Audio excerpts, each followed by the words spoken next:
Bonjour à tous, aujourd'hui nous allons évoquer le sujet de la charte d'assainissement non collectif qui a été mise en place en 2012 par la CNATP de l'Aube. En effet, tous les professionnels de l'assainissement non collectif doivent respecter la réglementation imposée par la loi sur l'eau. Ils doivent en plus faire face à une concurrence importante par les grands groupes qui répondent bien souvent aux marchés proposés par les collectivités locales. Dans ce cadre, il paraissait nécessaire, légitime à la CNATP de créer cette charte de bonnes pratiques afin de promouvoir les entreprises en capacité à réaliser ces travaux, à également les former et les informer sur la réglementation en cours. Nous recevons aujourd'hui Hervé Cazobon, président de la CNATP de l'Aube, qui va nous dire quelques mots sur ce joli projet. Hervé Cazobon, président CNATP Aube, gérant de la société HV Terrassement. En 2012, les professionnels de l'assainissement non collectif ont décidé de créer une charte qualité de façon à uniformiser les règles de pose d'un assainissement non collectif qui sont en général assez réglementées. Et pour que tout le monde travaille de la même manière, nous avons décidé de réaliser cette charte avec les contraintes identiques pour tout le monde. Cette charte a pour but de sensibiliser les entreprises à la réglementation sur l'ANC.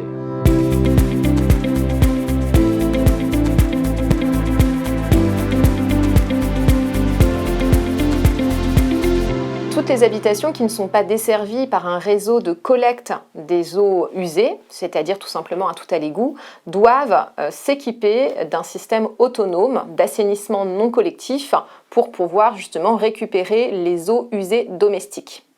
Les communes, pour faire face à ce besoin, se sont équipées d'un service public d'assainissement non collectif appelé le SPANC. Et nous allons d'ailleurs tout de suite retrouver Bernard Beyer pour qu'il nous explique davantage le rôle du SPANC. Depuis la loi du 3 janvier 1992, l'assainissement non collectif n'est plus considéré comme une solution d'attente, mais bel et bien comme une solution technique fiable et performante. Cette reconnaissance a été suivie par la création des SPANC, les services publics de l'assainissement non collectif, ayant pour mission le contrôle des installations d'assainissement non collectif. La loi du 30 décembre 2006 a permis d'élargir les compétences du SPANC, qui a été suivie ensuite par la loi Grenelle 2 de 2010, qui a quant à elle précisé ses missions qui sont actuellement des missions de contrôle des installations neuves ou réhabilitées, donc des missions d'examen de conception et ensuite de réalisation des installations avant rebouchage, le contrôle périodique de bon fonctionnement et d'entretien des dispositifs d'assainissement non collectif existants, et depuis le 1er janvier 2011, le contrôle des installations lors de ventes immobilières.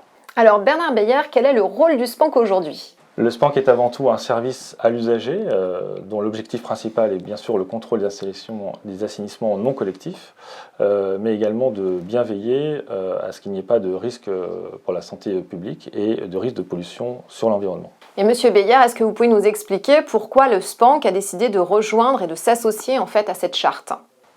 Les missions du SPANC sont bien évidemment réglementaires, mais elles ne se cantonnent pas uniquement à cet aspect réglementaire. Elles sont naturellement plus vastes puisqu'elles comprennent également le conseil et l'information aux usagers. Le SPANC a décidé de rejoindre la charte ANC.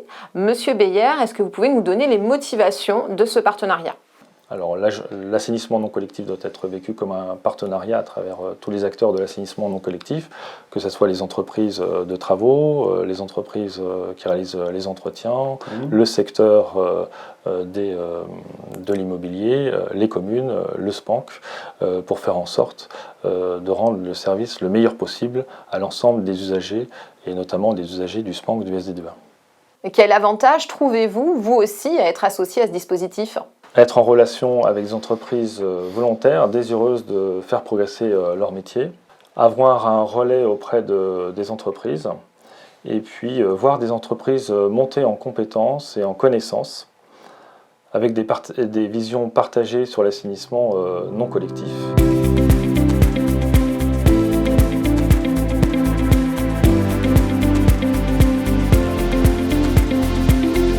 Dans ce contexte, la charte a plusieurs missions. La première, sensibiliser l'ensemble des acteurs de la filière. En second temps, elle contribue à la préservation de l'environnement. Elle garantit un travail de qualité de la part des entreprises en agissant dans le respect des règles en vigueur. Développer la formation et mettre en avant le savoir-faire, les normes évoluent et la CNATP propose des formations annuelles pour mettre à jour les entreprises avec ces nouvelles règles. Elle contribue également à travailler en partenariat avec les élus, bien sûr le service du SPANC et les collaborateurs de M. Beyer. Elle permet aux collectivités et aux entreprises de s'appuyer sur un réseau d'entreprises qui s'engagent à réaliser des travaux de qualité. Elle consiste aussi également à systématiser l'étude à la parcelle, car tout assainissement non collectif doit faire l'objet d'une étude à la parcelle avant sa réalisation. En dernier point, cette charte sert aussi à contribuer à la pérennité des installations dans la qualité de par la qualité de sa réalisation.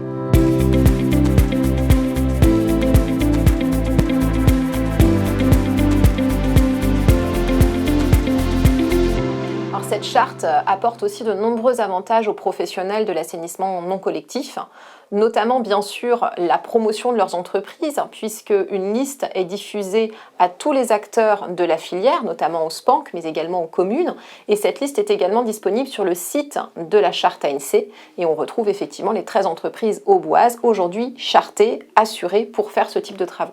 Le second avantage, bien sûr, c'est d'être identifié auprès du SPANC, puisque le SPANC lui-même diffuse cette liste d'entreprises auprès des collectivités locales lors de réhabilitation de certaines communes, mais également lorsqu'il y a des constructions neuves, ils vont puiser dans cette liste d'entreprises référencées.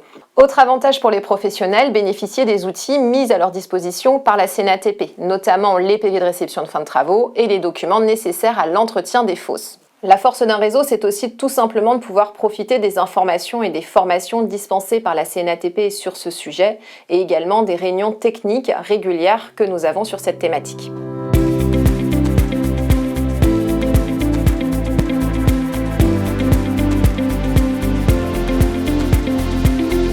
Donc dans l'Aube, nous comptons aujourd'hui 13 entreprises chartées. Pour être chartées, il suffit à ces entreprises d'avoir suivi une formation assainissement non collectif auprès de la CNATP. Et il faut déposer un dossier complet et qui sera soumis à un comité de pilotage qui se réunit semestriellement. Avoir une assurance décennale qui couvre l'assainissement collectif, plus spécifiquement l'assainissement collectif, et un engagement sur l'honneur à respecter les différents points de cette charte.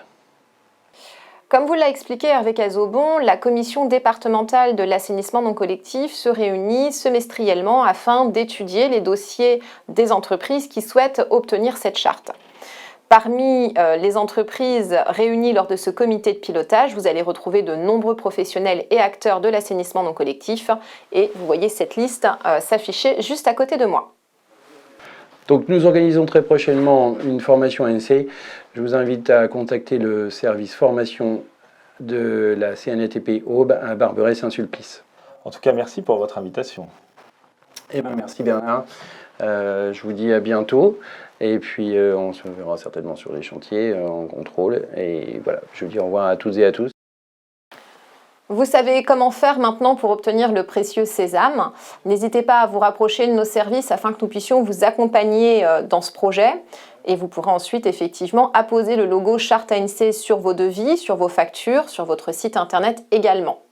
En attendant, je vous remercie toutes et tous pour votre écoute et je vous dis à très bientôt pour une nouvelle vidéo.